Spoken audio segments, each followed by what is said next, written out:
Good morning बच्चों। आज हम पढ़ते हैं कक्षा 5th का पाठ 10 निश्चय प्रेरक कथा है। देखिए उससे पहले हम पढ़ते हैं शब्दार्थ। तलाश, खोज, अवगुण, दोष, परिचित, जानना पहचाना, श्रद्धापूर्वक, आदर के साथ, मधुर, मीठा, मंद मंद, धीरे धीरे, क्रूर, हिंसक कार्य करने वाले में बुरा, मधु, शहद, संपूर्ण, पूरा, विश्वास, भरोसा, पश्चात, बाद में, जिज्ञासा, जानने की इच्छा। अब देखिए पेज संख्या 65 पर 65 निकालिए। पाठ 10 निश्चय प्रेरक कथा। बहुत समय पहले की बात है। वाराणसी नगरी में ब्रह्मदत्त नामक राजा थे। वे बड़े दूरदर्शी, सहृदय और न्यायप्रिय थे। वे अपनी प्रजा के सुख दुख का पूरा ध्यान रखते थे, इसलिए सभी लोग उनके व्यवहार से बहुत खुश थे। वे राजा के गुणों का बखान करते थकते न थे, परंतु राजा को किसी ऐसे व्यक्ति की तलाश थी जो उन्हें उनके अवगुणों से परिचित करा सके। यानी कि गुण तो बहुत थे, वो सोच रहे थे मुझ में कुछ अवगुण तो होगा, तो मुझे अब मेरा अवगुण बताने वाला कोई तो हो, लेकिन उन्हें उनकी तलाश थी। एक दिन राजा ब्रह्मदत्त ऐसे ही किसी व्यक्ति की तलाश में वेश बदलकर निकल पड़े। प्रत्येक प्रांत में जाकर उन्होंने लोगों से पूछा, परंतु उन्हें हर बार यही उत्तर मिला कि राजा ब्रह्मदत्त जैसा दयालु, विवेकशील और न्यायप्रिय राजा दूसरा नहीं है।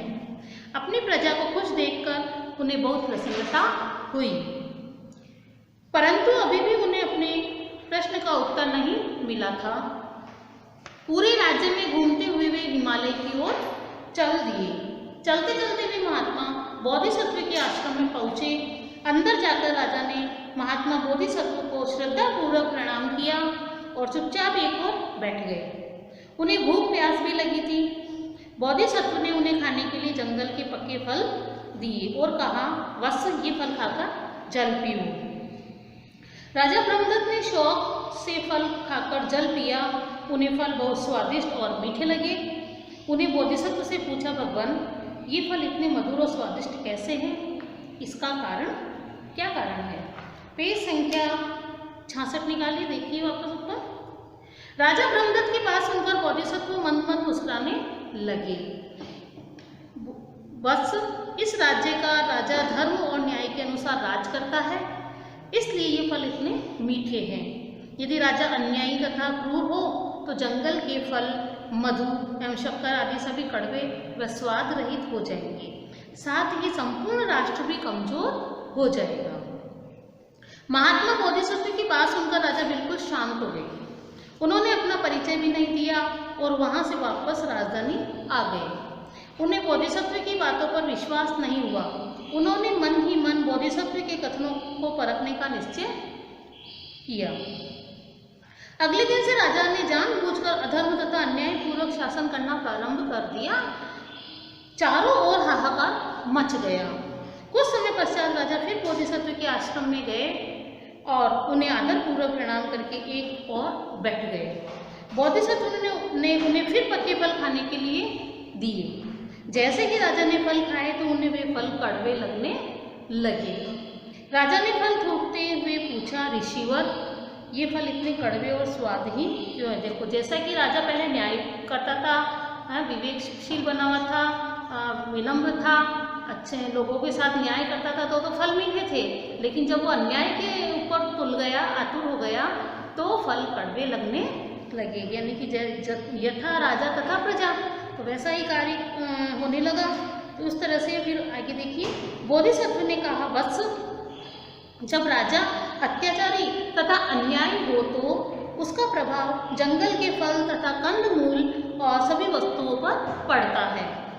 ब्रह्मदत्त बोले, ऋषिवर, आपके कहने का क्या तात्पर्य है? कृपया विस्तार से बताइए। बोधिसत्व ने कहा, वत्स, क्या आपने कभी गायों के झुंड को नदी पार करते देखा है? यदि सबसे आगे चलने वाली गाय अपना मार्ग बदल दे तो पीछे चलने वाले गाय भी अपना मार्ग बदल लेती है। इसी प्रकार राजा अपने राज्य का नेता होता है। यदि राजा गलत आचरण करे और अधर्म को अपनाए तो प्रजा भी उसके रास्ते पर चलने लगती है। बोधिसत्व ने जवाब पाकर ब्रह्मदत्त की सारी जिज्ञासा शांत हो गई। फिर उन्होंने बोधिसत्व को अपने बारे में बताते हुए कहा, हे महात्मन, मैं इसी नगर का ब्रह्मदत्त हूँ, राजा ब्रह्मदत्त हूँ। मेरे ही कारण फल मीठे और कड़वे हो गए, परंतु अब मैं ये निश्चय करता हूँ कि कड़वे फलों को पुनः मीठा करूँगा और कभी उन्हें कड़वा नहीं होने दूंगा।